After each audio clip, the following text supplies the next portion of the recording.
ராமநாதபுரம் மாவட்டம் திருவாடானையில் உள்ள அரசு கலை மற்றும் அறிவியல் கல்லூரியின் சார்பில் சாலை பாதுகாப்பு வாரத்தை முன்னிட்டு விழிப்புணர்வு பேரணி நடைபெற்றது.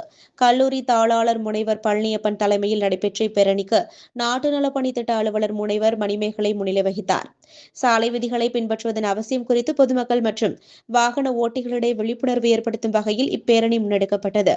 இதில் கலந்து கொண்ட மாணவ மாணவியர் சாலை பாதுகாப்பு விதிகள் குறித்த விழிப்புணர்வு வாசகங்கள் அடங்கிய பதாகைகளை ஏந்திச் சென்றனர்.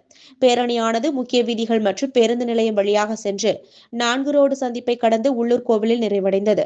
இந்நிகழ்வில் கல்லூரி பேராசிரியர்கள், கௌரவ விரிவுரையாளர்கள் மற்றும் திரளான மாணவ மாணவியர் கலந்து கொண்டு விழிப்புணர்வு முழக்கங்களை எழுப்பினர். தந்தி செய்திகளுக்காக மாவட்ட புகைப்பட கலைஞர் எல். கார்த்திக் பாலா. சாலை விதிகளை மதிப்போம். நன்றி. அவங்களுடைய போட கொடுத்துட்டு அவங்க வீட்டுக்கு பத்திரமா போய் சேருங்க.